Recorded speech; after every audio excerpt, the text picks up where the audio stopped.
Hey, everybody, welcome to Naturally Shattered. We are an offshoot program of the Shattered Tabletop Gaming show, Shattered Dungeons. Welcome, and thank you for joining us. If you like what you see, go to Drive-Thru RPG and download this starter kit, which we will be playing on this show. I hope to not murk the players in one episode, but I'm Ray, the storyteller. These are the amazing cast and crew. We've got a wonderful, wonderful game planned. We're going to just dive right into things and make it all sorts of crazy. Um, Actually, you know what? This is episode 1. I'm going to take a minute to go down. You don't have to, introduce where people can follow you, things like that, but just say, your name, your character, what you look like, just so that our viewers and listeners can get into that headspace and we can just really get a feel for these characters. I'm going to follow the lovely StreamYard order, and we're going to start with Celeste, played by Juniper. Hi, I'm Juniper. I'm playing Celeste Viserion, who is a Norethel. She has long pointy ears, peachy pale skin. Her hair is stark white, and you can't see it from the outside, but she has a physical disability of her hands where she has limited usage of her hands and fingers. Yeah. Amazing. Now, Celeste token, I just kind of had to grab what was available. That will be changed later on. So if you see Celeste using a different token later, don't freak out too much. Next up, we have Dahlia, played by Tofu. Hi, I'm Tofu. I play Dahlia the Soul Ethel, and I'm basically the chaotic version of myself. No, wait, I'm already chaos. So uh, I'm clumsy, and I think I'm clumsy, maybe. I try not to be, and I'm very elegant in being clumsy. Very elegant and being clumsy. I like it. Next, we have played by David. Hi, I'm David. But Zardal is about 5.5 feet tall with bluish gray hair, purple eyes, and grayish brown skin. Being a soul Ethel, he's got a medium build, and he doesn't like to talk to people. Why does that not surprise me? Well, thank you. Nice. Next, we have Seamus McPherson, played by Mike. Hi, I'm Mike. I play Seamus McPherson, the Norwegian. He is a 6'8", very big build, barbarian style, Viking looking guy. He's pale in skin because he comes from the north, obviously. Um, Red hair, big, giant, bushy beard, all braided up and everything. And he's he looks like a big lumbering oaf, but he has been through many battles to the point where he has built up a keen mind when it comes to battle strategy and tacticianing. However, he just got a little bit of bad luck. Sweet. And last but absolutely not least, we have Chip, played by Brett. How's it going? Chip is I believe Lamkai is the pronunciation. Yep. Um, Basically take the Beatles, shrink them down to about 7 years old, like old original Beatles, and that's kind of him. Small child, very quiet, and that's really all I got for him right now. Fair, fair. I like it. Well, welcome everybody to the table. Thank you very much for joining me, and thank you to any viewers and listeners who are checking this out. We hope you like it. Don't forget to like, subscribe, follow, hit the bell, all the good stuff. Fair warning, there may be some strong language, there may be some strong themes, stuff of that nature. So if you have little ones, either let them listen and question your life choices, or put them to bed. I Either take that personally. or. Who are we to judge? Anywho, thank you all very much for joining us. Let's dive right into this. All of you find yourselves on a dock, but not just any dock. This is the dock of Olesa. The waves are crashing against the pier as all of you are stood with a crowd of other species of just various sorts. There's everybody gathered here. One thing that you have in common with all of these other people is that you are all dressed in rags and disheveled clothing. All of your belongings and earthly material possessions have been stripped away from you as you await the reaping. Many of the people here in this crowd are or were slaves. And as all of you wait, the black sails of the Reaper ships seem to suck the life force out of this crowd as they come into view as the ships approach the pier. Everyone has kind of at this point gone completely silent as the patriarchy soldiers dressed in their full plate with their halberds and swords kind of make their way through the crowd. Anybody that's still talking kind of gets a thump with a hilt, knocked to the ground. You basically treated less than dirt.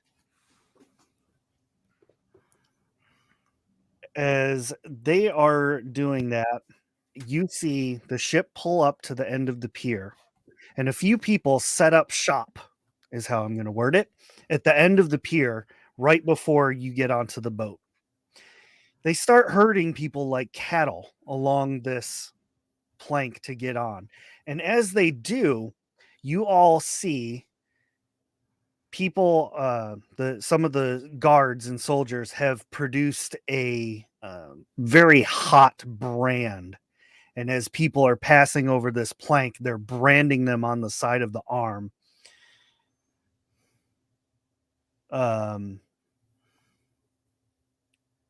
Well, I guess rather it's on any part of the body, but mainly on like the chest part. As you all are crossing the plank, you too get a brand which stings from the salty air. The lieutenant that's in charge of all of this starts calling out names on the roster, and as he's calling out the names, they're kind of dividing people up into different areas of the ships. You all together get rounded up into one particular ship and taken down below. You're chained, you're bound, and the lights go out as the door is shut behind the guard.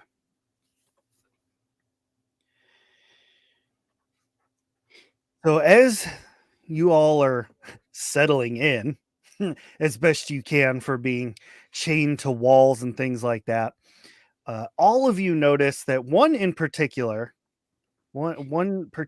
person has been chained a bit more diligently. A young child, probably 5 years old, has not only been chained by the wrists like most people, he has also been chained by the ankles and by a like a corset style like breastplate that just kind of holds him snugly in place against the wall. All of you, with the exception of Chip, may roll a potency check at this point.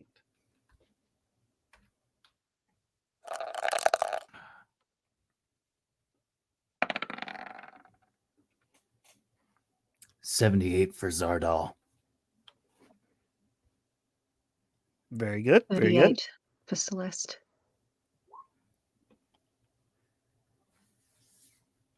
All right. So all of you pretty quickly ascertain that this little person who has been chained up so diligently is very clearly a Lamkai. Not exactly like super rare, but rare enough that you may not have recognized the telltale signs other than the precautions that this ship is taking. Now, as the ship rocks to and fro over the waves and sets sail, you all kind of drift off into various levels of sleep. It could be anywhere from passing out from dehydration to just actually somehow being comfortable enough to drift away to sleep. It's kind of weird, but whatever. And a few hours pass when all of you are suddenly forced awake by the sound of shouting and screaming by soldiers above. You can hear them stomping on the deck, running around like crazy. And there is a sudden impact to the ship through a hole that is blown in the side. All of you can look out and see that there is another ship off in the distance firing cannonballs at the ship you are on. This continues, just a barrage of cannonballs, the explosions sending splinters everywhere, your chains kind of breaking away from the walls, and suddenly you find yourselves underwater. Not long after this, you awaken yet again. This time, free of your chains. Let me slide this on. Free of your chains, free of your bonds, on a beach. All across the beach, there's various bodies of guards and other what you want to call them, reapees, other people that were with you heading to the reaping. Many of them flee into the nearby forest that is just across the beach. But for you, this is where your adventure begins.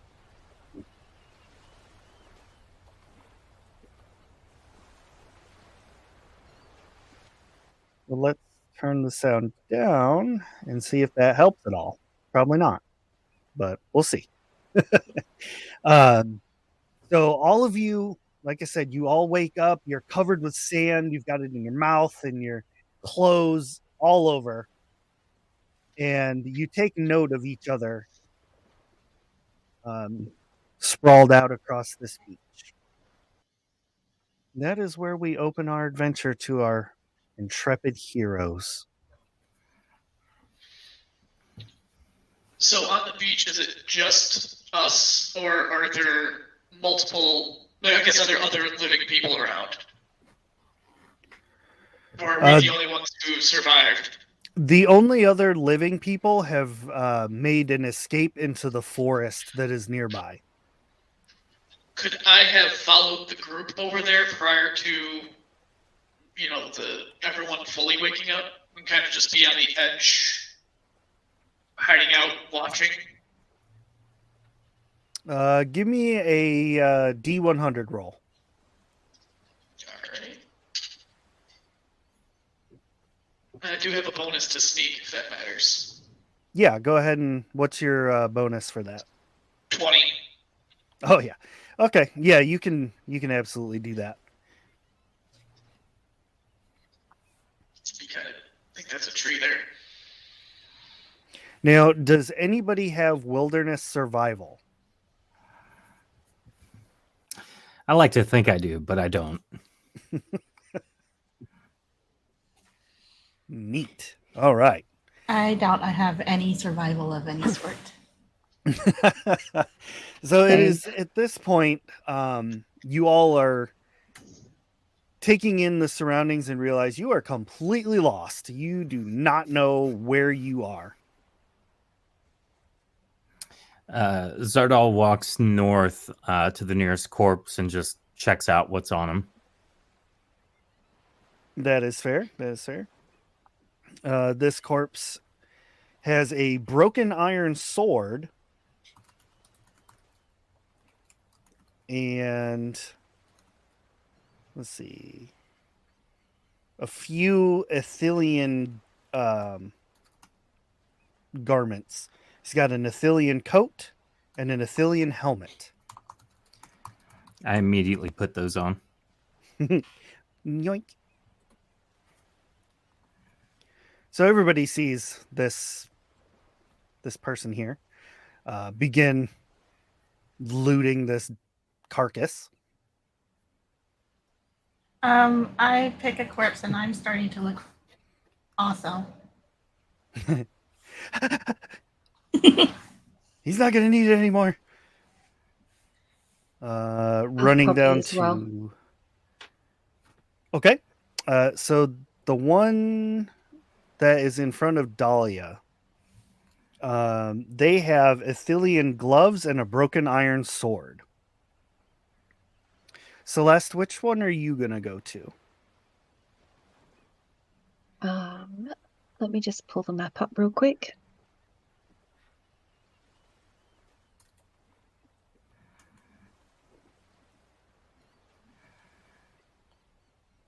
Oh, I need to learn how to use Roll20 better. I think probably, this one down here. Okay. You should be able to move your character down close to it. I think I gave you the powers to move it. Oh yeah, there we go. Cool. On this one, you find an Athelian coat and 1d100 gold. So let me roll some 56 gold. Now, Seamus, you see everybody has kind of wandered over and started looting randomly. And from Chip's lovely hiding spot, you see that the first thought of everybody when they woke up was just go loot. Yeah. So, I mean, Seamus would realize he doesn't have anything. So he's going to saunter up the beach to see if he can find anything that might have washed ashore up here. Okay. Let me get out the other book really quick here. All right.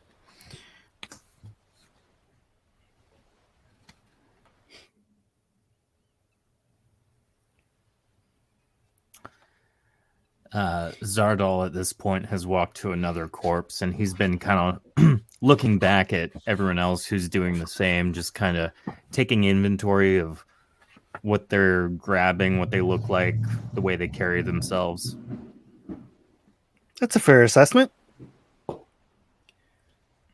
Seamus, what is your weapon of choice? Did you say a great axe? Yeah, battle axe, Yeah. great axe, whichever one. So on this particular soldier up north, you find an iron great axe. It does a base of 14 damage. Unfortunately, everything else seems to have been stripped off at sea.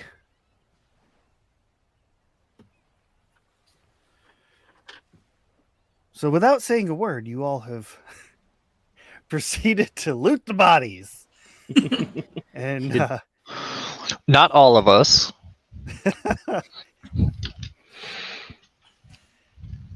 That could be good. You don't know.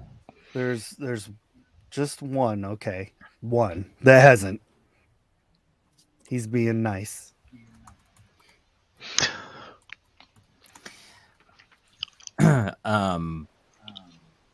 Did I find anything on the corpse nearest my token's current location?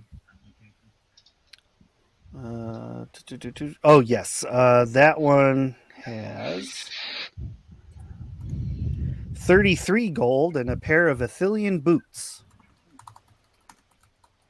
I put on the boots and then I go trying to find wood that would be acceptable to make a bow and some arrows from the brush and other debris in the forested area. Okay. Go ahead and give me a wilderness survival just to, or is would that be more, we can do blacksmithing, I think. Technically, it's that. I'm just Yeah. basically searching for material right now. Oh, yeah. 5. Do I find wood in the forest? So much wood. But I look around and I'm like, this is not usable. It's not acceptable wood. I can do better. And so I'll continue northward. Need better wood. Now, as you all are looting thems,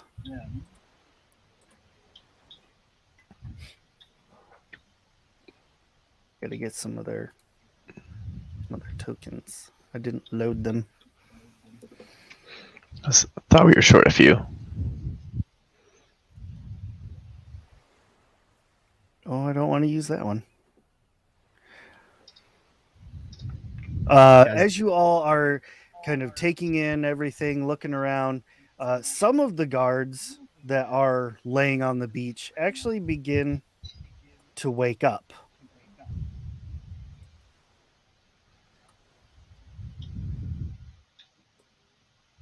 Uh-oh. Not like a lot, but enough.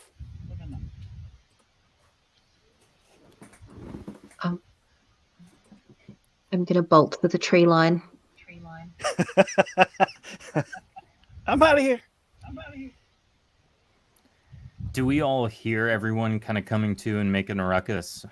Like, Yeah. Are there any shouts of, hey, you? Not yet, but you can definitely, like, all of you can see them starting to stand up, and they're like kind of shaking their heads, getting the sand out. So is this center area like a lake, a pond? So what that is like a tide pool.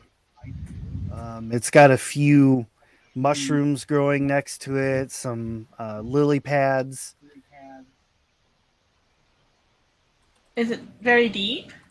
No, it's probably knee, up to your knee. Okay. Is that Dahlia over there by that pool? Yeah. Okay. I think as the guards start to wake up, Chip would move more north to where he's seeing people in the Are brush the there. guards mostly south? There's like one up north, right? Yes, there's one up north of Seamus and 2 that are down south. So what I'm mostly like, all my questions is Dahlia is mostly like trying to figure out which direction is the best way to run. That is a good question. Question I think only Dahlia could answer. I think I'm gonna head north towards like possible ally. Possible ally Seamus. Safety in numbers. Celeste is also going to run through the tree line so that it's not terribly dense forest to go through, but away from as many guards as possible and towards as many prisoners as possible. Would you be passing by the area where Chip is, just to the east of that pool?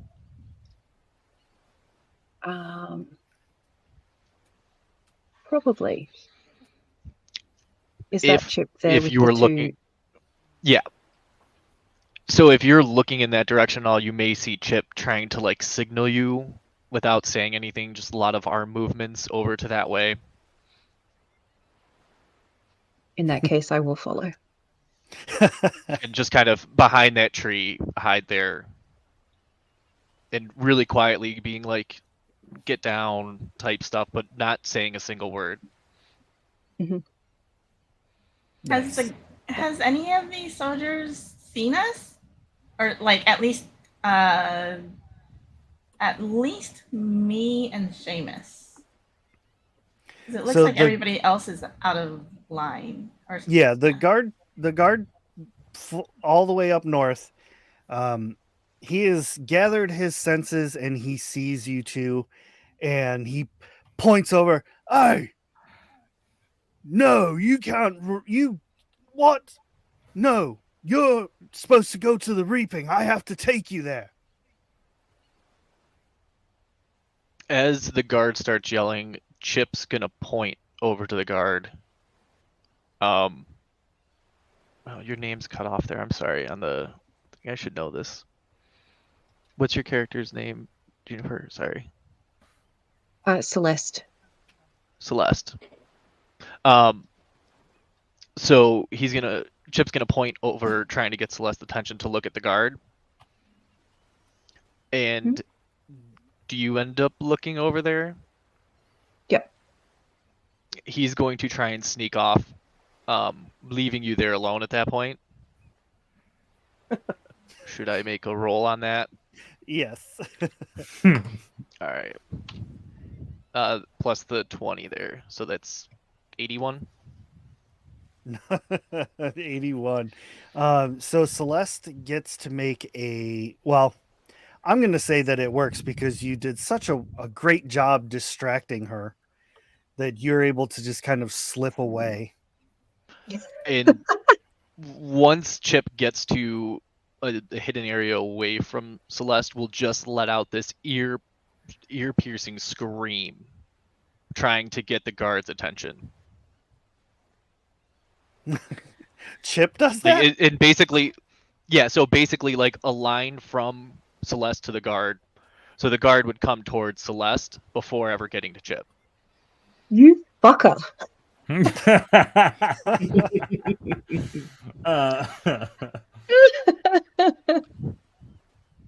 It's not me. It's Chip. So the guard definitely looks straight that direction. Celeste, I need you to make a sneak roll. Oh, yep. I have no bonus to sneak. So Beautiful. I didn't know that going into this. 96. Point that out there. So he looks straight in your direction, but doesn't have like clear eyes on you. But he does have clear eyes on the two on the beach. So he momentarily looks in your direction, but then turns right back to the two on the beach. And at this point, I need everybody to go ahead and roll initiative. And that's just going to be a D100.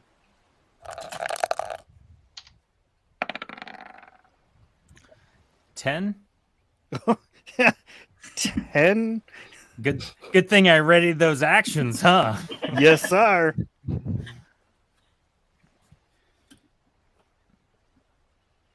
If anyone's listening and it's like, no, he didn't say anything, I typed him into roll 20. I did You see can that. at me later. At me later. Hashtag it. Yeah.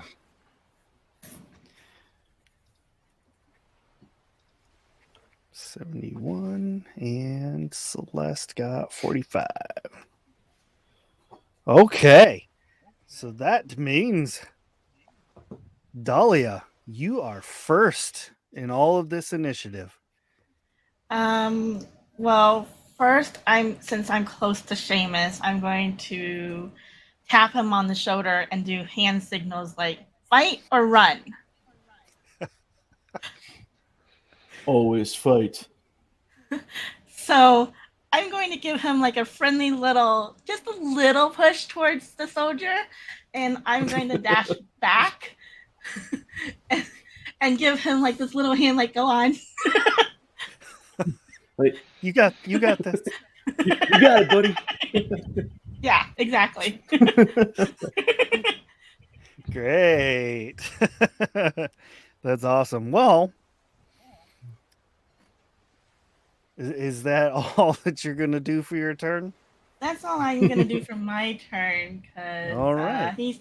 Soldier's still quite far away enough for me to take in what's going to happen first. So seeing Seamus not backing down and kind of how to word it, priming himself for the fight, the guard charges down Dang it. and makes a swing. Gets a +5. Oh, does a 17 break your armor rating?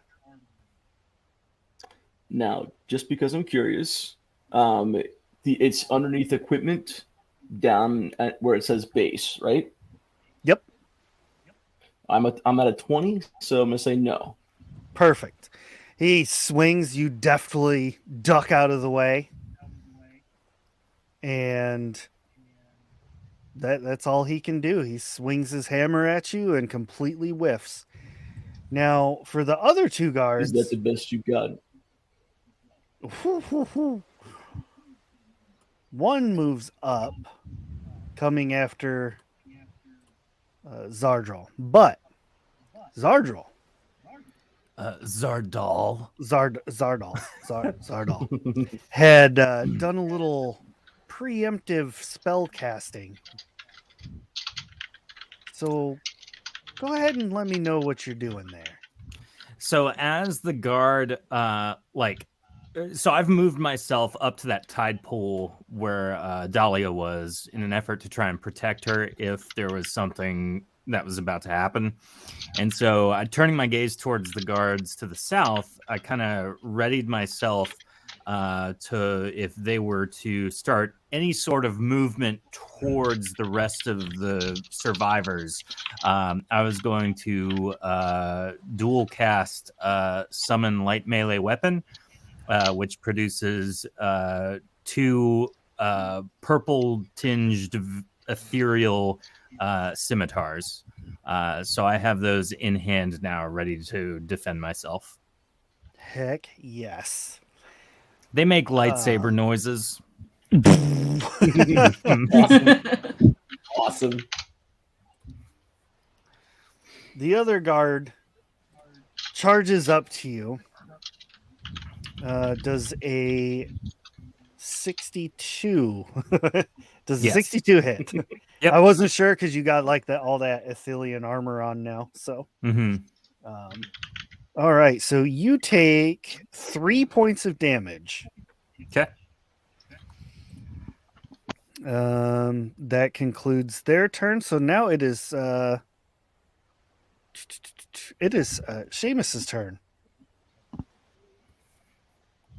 Seamus laughs at him for whiffing as bad as he did, and he attacks him with the iron great axe. And I do get a +5 on this, so Nice. let's see if it works.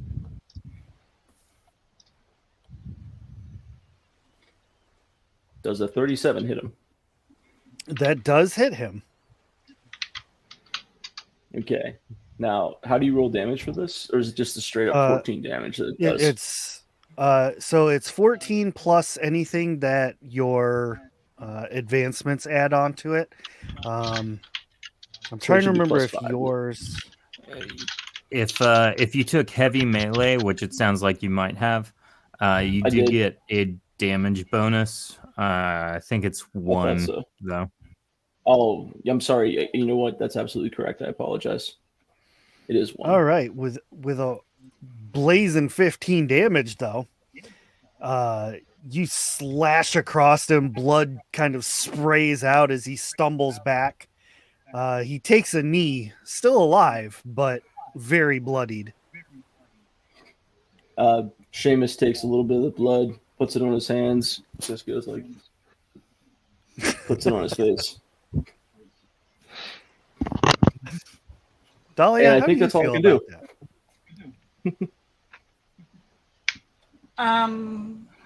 So my turn then? No, just like how do you feel Oh. about that? I'm not really watching what Seamus is doing because I'm checking my surroundings for like anything I could possibly pick up, Fair enough. like stones or a There's some piece of mushrooms wood over or there. something. There's some mushrooms. Hmm. It's So like chicken mushrooms. I'm like, take that. the way this tide pool is set up, I'm going to say that there's like some of that loose shale type rock. So you could just grab a chunk of that if you really wanted to. Yeah, that'll work. Let's see. Next on our initiative order is Chip. Oh no, I'm sorry. Sorry, Celeste. It's fine. I wasn't sure what I was going to do. Celeste? Thanks. Celeste is terrified. She's barely breathing behind this tree. She's got tears streaming down her cheeks. She's going to remain as hidden as possible and cast. Where did it go? Oak skin? Oak shield. What's it called? Oak skin? Oak skin. That's the one. Which is she casts it on herself.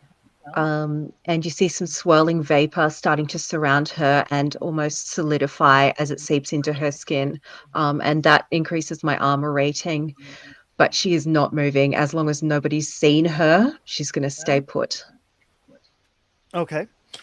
So one thing that is kind of different about Shattered Dawn than other RPGs is that in most cases you have two hands, so you have two things that you can do. So you could cast another spell if you wanted to, or throw a dagger, throw a rock, throw a stick. Where I currently am, I don't think there's any way I could effectually throw something at anybody within reach. So if that's okay, I'd like to not do a second action and just stay put. Yep, that is absolutely fine. All right, so that boosted your armor rating. And that moves us over to Chip. Finally. Chip will cast Summon Familiar. His hands will start to pretty much mime a small fox, and that will start to materialize in front of him there. He will send the fox in the direction of the southern guards, but stay, let's say, about 3 or 4 squares away, and just kind of sit there with this taunting face at the guard.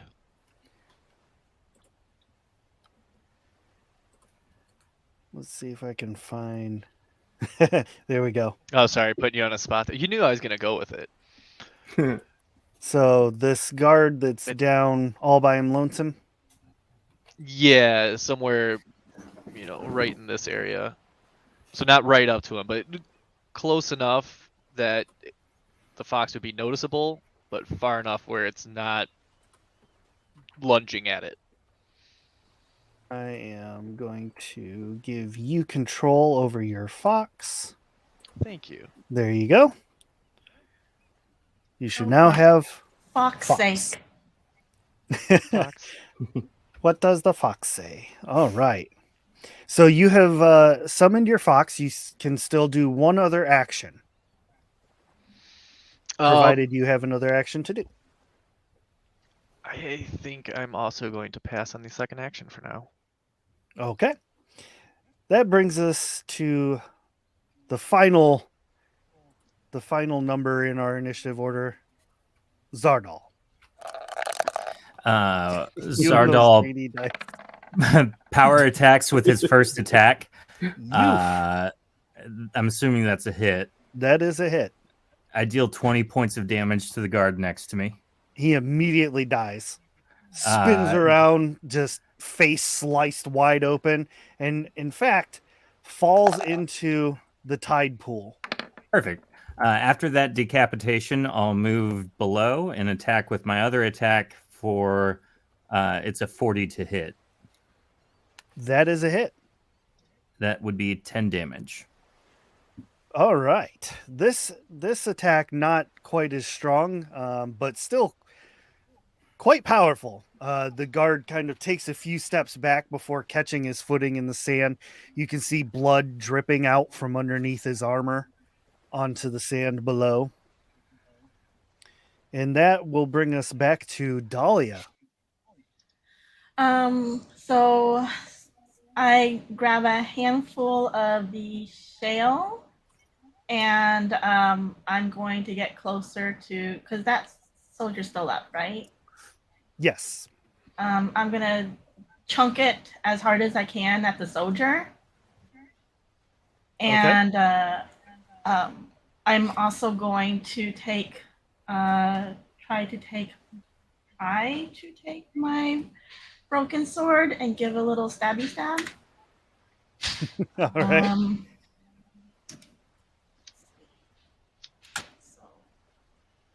Wowee. So yeah, I lunge towards him with with my sword I found earlier. So the shale kind of bonks him like in the head, kind of reels his head back, his helmet falls off, and you come in and just jam your sword like right down the collarbone, just straight into this guy. He looks at you with like wide puppy dog eyes, And with a I'll mouth just kind of with a mouthful shrug of at blood him. goes, "Why?" I'll just kind of shrug at him. I'll be like, "Oops, sorry."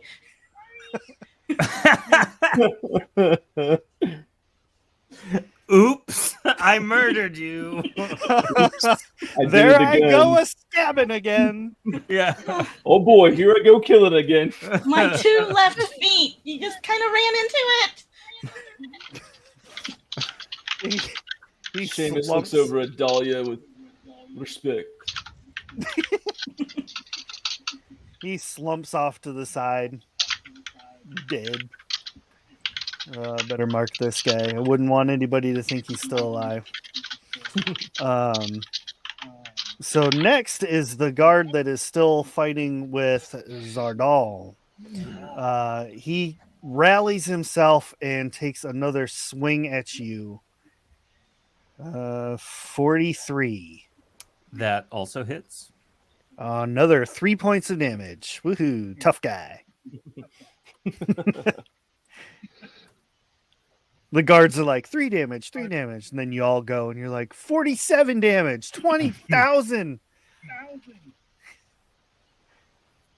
So that is the guard's turn, who then, seeing that this fight is going very poorly, knowing he is dying, turns around and tries to run away. Next up would be Seamus. Well, I think Seamus is a little too far away from that. So, and I'm assuming I probably didn't even know that was going on down there. So, Seamus, just to be certain, picks up this boulder right here, holds it over his head, and then drops it down on the head of the whatever's left of the soldier in front, just to make sure he's dead. And now I look over at Seamus in respect and I go, headshot. Picked up a little bit more blood. Did the other side too. That's terrifying. That good golly, what have I Just gonna created? look to see if there's anything else. that Did you we can grab just off of. become best friends? I like you. So looting through this fella, you find 41 gold. Nice. And he has an iron hammer. It's just a one-handed hammer. Does 5 whole damage. Okay. If that is all you are going to be doing, next would be Celeste. Are either of Seamus or Dahlia injured? I'm not currently. Okay. So the only person currently injured is Zardal, who is right down the bottom. Hey.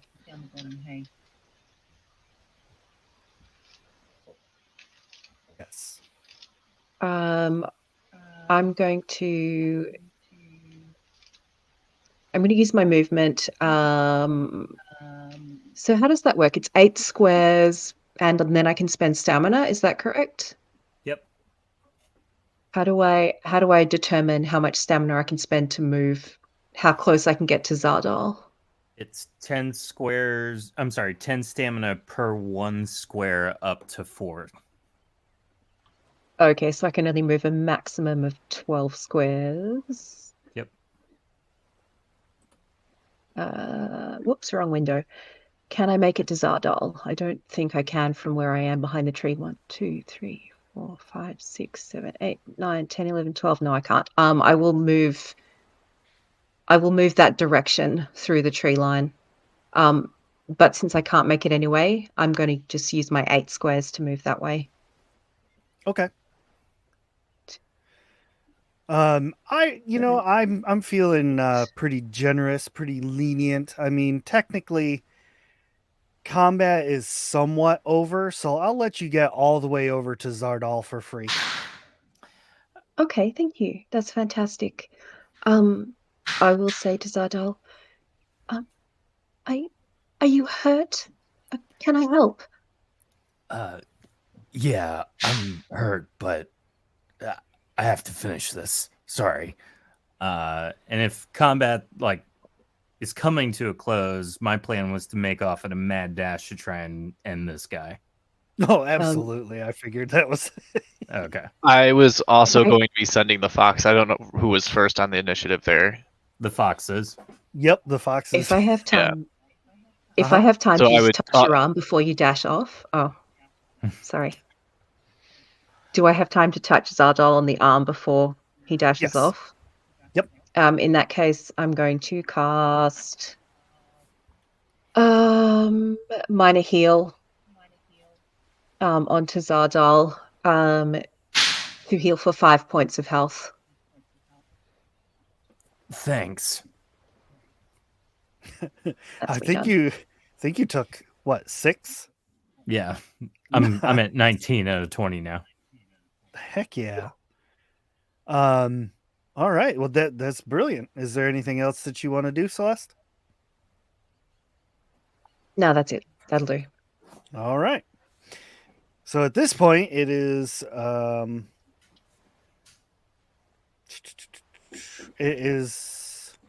Chip's turn. So Fox's turn.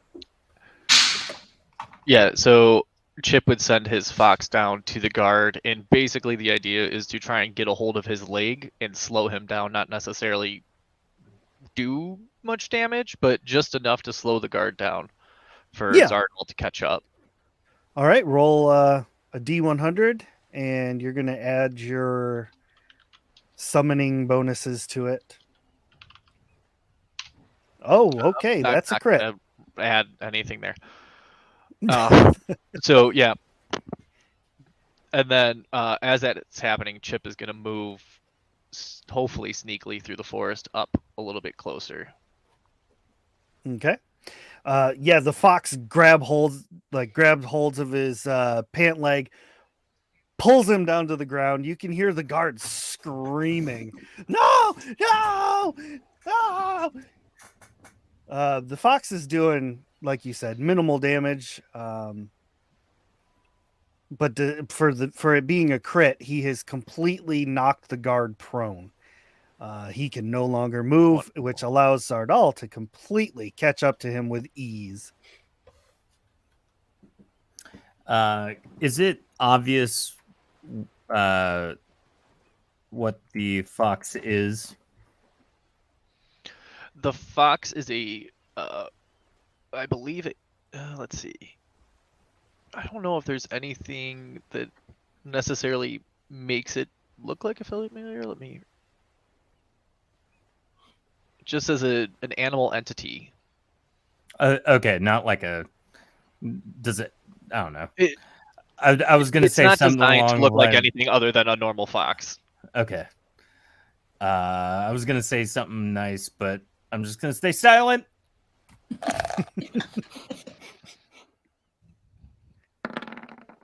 Does the 43 hit? I'm assuming the 16 does not. Well, with him being on the ground, I'm going to say both of them do, in fact, hit. Okay, it's 10 each. Well, this poor feller only had 10 hit points left. Well, actually, 5 at this point because the fox did damage as well. So you just start slicing, dicing with your scimitars. It would And- just be like one through the chest, and then I'll probably drag the body up with me back towards Celeste. I got dinner. That's great. Dinner? Oh my gosh. That's horrifying. Dragging the body back up to Celeste, I would probably say something to the effect of, do you want anything? He's not using any of this anymore. I think Celeste just stands there like shook for a moment, and then goes, well, let's see what we can find on him. I could split it with you, maybe. Oh, I'm fine. Consider it a thank you for making sure I'm combat able. I've got a Sure, mechanical thank you very question much. here. Okay, what's your question? Can you unsummon familiars without waiting I believe 10 turns? Or sorry, it's indefinitely, right? For familiars. It can be dismissed, right? Yeah, you can dismiss them. Okay. So I think as that conversation's going on, the fox is going to walk in that direction. And about 2 squares out, just hook right, and Chip will start emerging out of the forest as that fox disappears. Nice. So it's almost like they're kind of merging into each other as Chip walks out. Nice. Oh, I was Seamus wondering looks where at that fox Dahlia. carried from. I'm gonna loot Sorry. this guy. You find 23 gold and a pair of Athelian gloves and a broken iron sword. Has anyone looted this guy? Dahlia just left me. The one that fell in the water? No, Yeah. nobody looted him. My turn to loot this guy. Seamus is just going to grab these 2 bodies by the leg and drag them down to where he saw the people at last time. Okay. Dahlia, you find 19 gold and a broken iron sword and an Athelian helmet.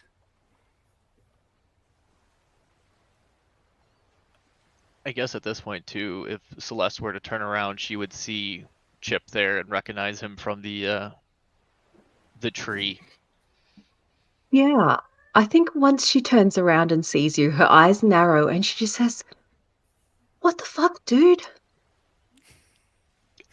Chip sits there in silence, just staring at the group. No movement. I'm just joining the group humming as I'm counting my gold. Like, yes, I've got some money now. Seamus just drops off the 2 bodies. Hello. Don't mean to laugh. I'm imagining that in my head. Like, thump, thump, hello. Well, we all have survived together, I guess. Guess it's fitting we should know each other's names. I'm Zardal. What kind of Hi, doll? Sardal. Celeste. Nice to meet you, Celeste. Not a type of doll. That's my name, Zardal. Oh, yes. I am Seamus. I'm Dahlia. I like Chip you. just stares from the brush, saying nothing. Can anyone else see the little man over there? Yes.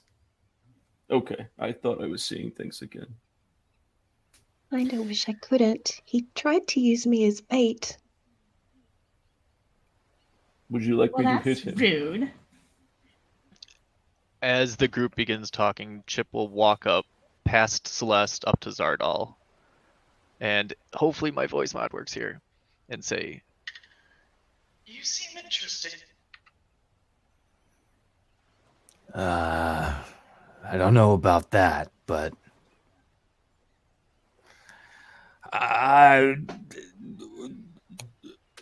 does anyone know where we are? We are on an island. anyone know? I see you're Wait, quite that's astute. what- Any way we yeah. could see if we know where we are?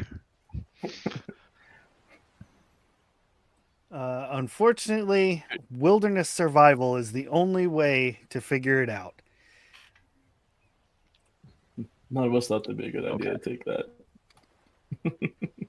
However, I will let everybody roll a potency check, which means you roll a d20 or a d100, and you can add up to your potency pool as much or as little as you would like to add to it as a bonus. How many turns would have passed since combat? Because I regain 1 potency per turn and I was fresh out. You're back. You're back to full. Oh, we're good? Okay, Yep. fantastic. It's Seamus 11, by You the can way. spend anywhere from 1 to 20. A 1 to 40 in my case. Yeah.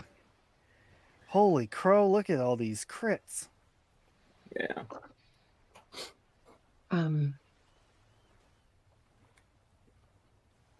77 plus 40, so 100 and... I can't math. That's okay. What's it? It's Uh, 117.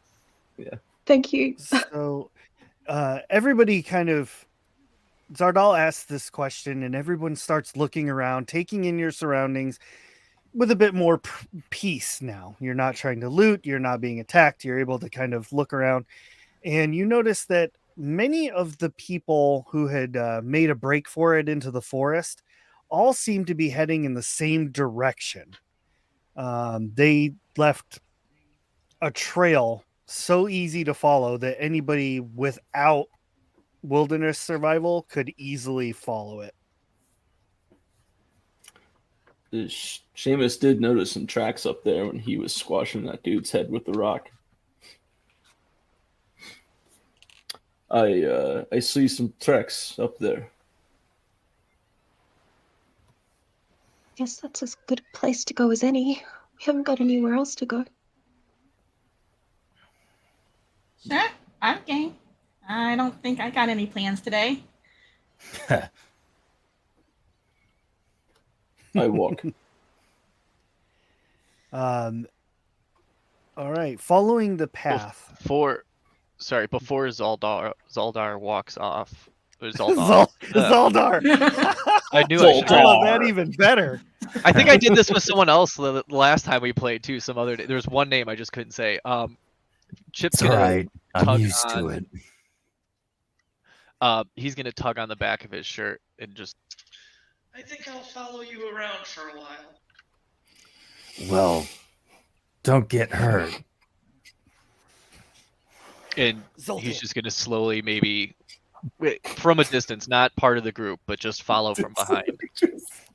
So it's just this Celeste creepy little child. Celeste just keeps looking over her shoulder. She's got to keep eyes on this child. Creepy little And, bugger. and there's nothing that seems malicious at this point towards the group. All right. While we're walking too, I'm going to poke Seamus on the shoulder again and ask him if he wants the Athelian helmet I had looted. It's too heavy for me. Actually, that'd be a good question. Is that something Seamus can use? So you can use any armor. The advancements just allow you to use it better. Okay. So it's not like a particular style of armor I have to work with. It's any armor that fits that description. Yeah, they're basically two classes, heavy and light. Okay. Okay, cool. And I tend to So- do more of the light, so I don't need the helmet. So yes, thank you. And I just put it on. Anyone got a page number for stats for equipment? Like this. Sorry. Oh, not good. I have it pulled up if you want to just tell me what you got. Oh, sure. A coat and gloves. Athelian? Yep. Yep. The coat is 6. And the gloves are 4. Brilliant. Thank you. Yep. All right. The group Um, follows the trail north through the forest. And as you're passing through, go ahead and make a percentile roll. Zardal. Oh, sorry. 77? You find some stuff to make a very basic bow and arrows. Okay. I'll carve them into style with the summoned scimitars as we're walking. Okay. Now, as you all walk north, making your way through the forest, you kind of catch a glimpse through a few sparse parts. Quite a ways north of you, there appears to be a completely walled city town that is lit with torches and candles, and it seems fairly inviting for a fortress town. But unfortunately, you are still quite a ways away. And as the sun begins to set over the forest, you notice the air beginning to get much more frigid and cold. And as you continue to walk, flakes of snow begin to fall around you. I hate snow. I like this. It reminds me of home. How? So basically, the option is to continue marching towards the city or to set up camp for the night. How close are we to the trail we've been following? You're like right on it. It's not like a trail that's been used a lot. You're just kind of like, oh, there's broken branches there. There's a flower that's been stepped on over there. Just really obvious stuff. You can tell that people have gone this way Gotcha. in a hurry. How far away does the city appear? Probably a day and a half walk. Ooh. Okay. We should probably make camp. Agreed. I will start fire. Guess all I'll Like rubbing sticks look together. for some. I'll grab some mushrooms. I'll So look for some what I stuff need to make some everybody to do- shelter. I need everybody to make a D100 roll. And we're going to see what everybody fetches. Oh, that's terrible. 12. Ooh, I got a 3. Seamus, with your roll of a 3, the table says you find nothing. So you're pretty much just sitting there with your sticks trying to start this fire. And it is not going well. Zardal, you find enough branches to make one tent frame. Dahlia, unfortunately, for all your effort hunting for mushrooms, you do not find any. And Chip and Celeste, neither of you find anything worthwhile either. Doing great, guys. Starting off strong. Let them know who we are. Chip actually didn't look for anything. He just only appeared to look for stuff. Yeah, Went up to the forest and I came believe back. that to be true. That's Chip's like, do we leave? Do I just go? so everybody reconvenes. Seamus is still rubbing sticks together, trying to make that fire. Zardal, you are the only one with anything. I found some sticks. It's not working. Try more. Try So more. now Seamus has 4 sticks in each hand, and he's trying. He doesn't have anything, like nothing sitting in front of him. Just 4 sticks in each hand. He just rubbed them together, trying to make a fire. The only answer is going great. more sticks. Is there He's any an like intelligent leaves guy. and stuff there already? I mean, I'm assuming just like dead leaves and stuff would be something we'd be able to find pretty easily, though. Yeah. Tell me if this is pushing it. Would I be able to summon a weapon? I guess 2 weapons, almost like a flint and tinder type thing, trying to create a spark. So do have, summon the- weapon is its own spell. I guess it's yeah. So I'm guessing I can't like make it a material to be used to try and start a fire. No. Like I can't try and make like a okay. I figured that was pushing it. But we have rocks and a broken iron sword. Would that work? That would create a spark, yes. So I will hand over one of the broken iron swords that I have, and I mean, there's rocks everywhere. I'm not picking those up. And I'll be like, I tried looking for mushrooms, but it seems we accidentally kind of walked all over them, guys. Well, seeing as how Seamus has made a bunch of fires in the past and he's done playing around with 4 sticks, maybe I'll go and collect some of the rocks that are laying around so I can start putting them in a circle for a fire pit. All right.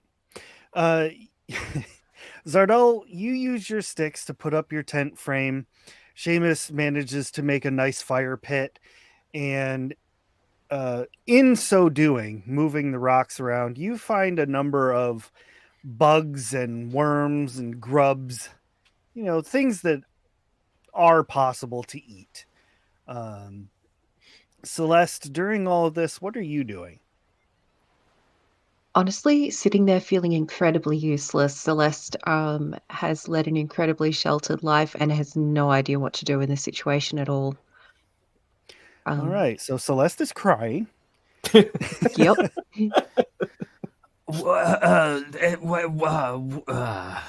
What's wrong? Why is your face leaking? Yeah.